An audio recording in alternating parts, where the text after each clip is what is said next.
ಪ್ರತಿಯೊಬ್ಬ ಗೃಹಲಕ್ಷ್ಮಿಯರು ನೋಡಲೇಬೇಕಾದಂತ ಹೊಸ ಅಪ್ಡೇಟ್. ಹೌದು ಸ್ನೇಹಿತರೆ, ನೀವೇನಾದ್ರೂ 19ನೇ ಕಂತಿನ ಹಣಕ್ಕಾಗಿ ಕಾಯ್ತಾ ಇದ್ದೀರಾ, ಅಥವಾ 20ನೇ ಕಂತಿನ ಹಣಕ್ಕಾಗಿ ಕಾಯ್ತಾ ಇದ್ದೀರಾ, ಅಥವಾ 18ನೇ ಕಂತಿನ ಹಣ ಇನ್ನೂ ಬಂದಿಲ್ವಾ? ಈ ವಿಡಿಯೋನ ಸಂಪೂರ್ಣವಾಗಿ ನೋಡಿ, ಸಂಪೂರ್ಣವಾದ ಮಾಹಿತಿಯನ್ನು ನಾನು ಕೊಡ್ತೀನಿ. ನಾನೀಗ ಹೇಳೋಂಥ ಹೊಸ ಅಪ್ಡೇಟ್ನ ಸಂಪೂರ್ಣವಾಗಿ ನೋಡಲೇಬೇಕು. ಇದೊಂದು ಸಿಹಿ ಸುದ್ದಿ ಅಂತಾನೆ ಹೇಳ್ಬೋದು ಎಲ್ಲ ಮಹಿಳೆಯರಿಗೆ. ಹೌದು ಸ್ನೇಹಿತರೆ, ನಿನ್ನೆ 19ನೇ ಕಂತಿನ ಹಣ ಎಷ್ಟು ಮಂದಿಗೆ ಬಿಡುಗಡೆ ಆಗಿದೆ, ಇನ್ನೂ ಎಷ್ಟು ಮಂದಿಗೆ ಬಿಡುಗಡೆ ಆಗಿಲ್ಲ, ಆ್ಯಂಡ್ ಯಾಕೆ ಬಿಡುಗಡೆ ಆಗಿಲ್ಲ, ಯಾವ್ಯಾವ ಜಿಲ್ಲೆಗೆ ಬಂದಿದೆ, ಹಾಗೂ ನಿನ್ನೆ ಏನಾದರೂ 2,000 ಬಿಡುಗಡೆ ಆಗಿದೆಯಾ ಅಥವಾ ಒಟ್ಟಿಗೆ 4,000 ಬಿಡುಗಡೆ ಆಗಿದೆಯಾ, ಎಲ್ಲ ಕಂಪ್ಲೀಟ್ ಅಪ್ಡೇಟನ್ನು ತಿಳಿಸ್ಕೊಡ್ತೀನಿ ಈಗ. ಸ್ನೇಹಿತರೆ, ಒಂದು ಕಡೆ ಜನಗಳಿಗಂತೂ ಸಾಕಾಗೋಗಿದೆ. ಪ್ರತಿ ತಿಂಗಳು ಗೃಹಲಕ್ಷ್ಮಿ ಹಣಕ್ಕೋಸ್ಕರ ಕಾಯೋದು, ಬರೀ ತಕರಾರು, ಆನ್ ಟೈಮ್ ಹಣ ಬರಲ್ಲ, ಅವಾಗ ಬ್ಯಾಲೆನ್ಸ್ ಚೆಕ್ ಮಾಡಿ ನಿಮಗೂ ಬೇಜಾರಾಗೋಗಿರುತ್ತೆ.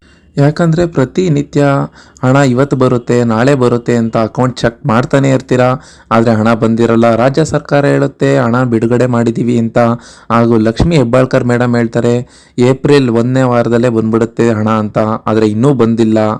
ನಿಮ್ಮೆಲ್ಲ ಪ್ರಾಬ್ಲಮ್ಗೂ ನಾವೀಗ ಸೊಲ್ಯೂಷನ್ನ ಕೊಡ್ತೀವಿ. ಮಾರ್ಚ್ 31 ಫಿನಾನ್ಷಿಯಲ್ ಇರೋ ಕಾರಣದಿಂದ 2 ಕಂತಿನ ಅಮೌಂಟ್ನು ಏಪ್ರಿಲ್ 1ನೇ ವಾರದಲ್ಲೇ ಕೊಡ್ತೀವಿ ಅಂತ ಹೇಳಿದರು ಸರ್ಕಾರದವರು.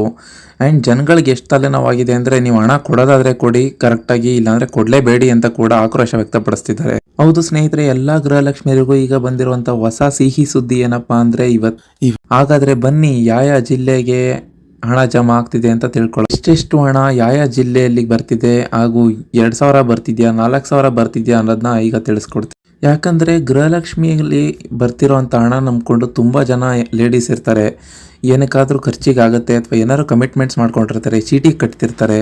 ಕೆಲವರಿಗೆ ಇಲ್ಲಿ ಈ ಥರ ಸಮಸ್ಯೆ ಆಗ್ತಿದೆ. ಒಂದಂದರೆ ಬ್ಯಾಂಕ್ ಪ್ರಾಬ್ಲಮ್ ಅಂತ ಹೇಳ್ತಾರೆ, ಹಾಗೂ ಟೆಕ್ನಿಕಲ್ ಎರರ್ಸಿಂದ ಹಣ ಬರೋದು ತುಂಬ ಡಿಲೇ ಆಗ್ತಿದೆ. ಅಂಥವ್ರಿಗೂ ಕೂಡ ಭರ್ಜರಿ ಮಾಸ್ಟರ್ ಪ್ಲಾನ್ ಮಾಡ್ಕೊಂಡಿದ್ದಾರೆ ರಾಜ್ಯ ಸರ್ಕಾರದವರು.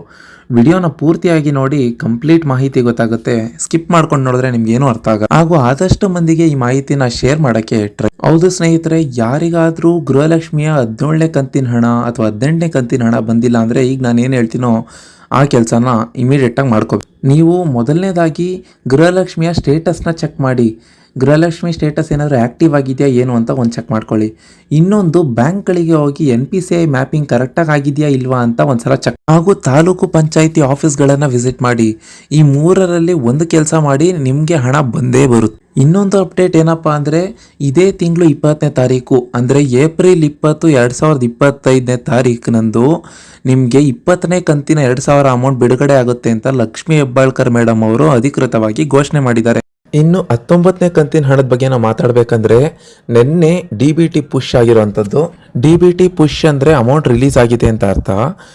ಆದರೆ ಬೆರಳೆಣಿಕೆಯಷ್ಟು ಜನಕ್ಕೆ ಮಾತ್ರನೇ ಅಮೌಂಟ್ ಬಂದಿದೆ ಅಂತ ಹೇಳ್ತಿದ್ದಾರೆ. ಆದರೆ ಇಂದು ಮೇ 2, 2025 ಶುಕ್ರವಾರ ನಿಮ್ಮೆಲ್ಲರ ಖಾತೆಗೆ ಗೃಹಲಕ್ಷ್ಮಿ ಹಣ ಜಮಾ ಆಗಲಿದೆ. ಇನ್ನು ಮಿಕ್ಕಿರೋ ಜನಕ್ಕೆ ಅಮೌಂಟ್ ಬರುತ್ತೆ ಅಂತ ಮಾಹಿತಿ ನಮಗೆ ಸಿಕ್ಕಿದೆ. ಇವತ್ತು 11:30 ತಪ್ಪಿದ್ರೆ ಮಧ್ಯಾಹ್ನ 3:30 ಅಥವಾ 4:15 ಅಷ್ಟರಲ್ಲಿ 19ನೇ ಕಂತಿನ ಹಣ ಯಾರ್ಯಾರಿಗೆ ಬಂದಿಲ್ಲೋ ಅವ್ರಿಗೆ ಬಂದೇ ಬರುತ್ತೆ. ಹಾಗೂ ಮಧ್ಯದಲ್ಲೇ 18ನೇ ಕಂತಿನ ಹಣ ಯಾರ್ಯಾರಿಗೆ ಬಂದಿಲ್ಲೋ ಅವ್ರಿಗೂ ಕೂಡ ಬರುತ್ತಂತ ಹೇಳಿದ್ದಾರೆ ಲಕ್ಷ್ಮಿ ಹೆಬ್ಬಾಳ್ಕರ್ ಅವರು. ಪ್ರತಿಯೊಬ್ಬರು ಅಕೌಂಟ್ ಬ್ಯಾಲೆನ್ಸ್ನ ಚೆಕ್ ಮಾಡ್ತಾ ಇರ್ರಿ. ಯಾವುದೇ ಕ್ಷಣದಲ್ಲಿ ಬೇಕಾದರೂ ನಿಮಗೆ 19ನೇ ಕಂತಿನ ಹಣ ಜಮಾ ಆಗ್ಬೋದು. ಗೃಹಲಕ್ಷ್ಮಿ ಯೋಜನೆ ಬಗ್ಗೆ ಏನೇ ಡೌಟ್ ಇದ್ರೂ ಕಮೆಂಟ್ ಮಾಡಿ, ಹಾಗೂ 19ನೇ ಕಂತಿನ ಹಣ ಬಂತಾ ಅಂತ ಕೂಡ ಕಮೆಂಟ್ ಮಾಡಿ. Thank you.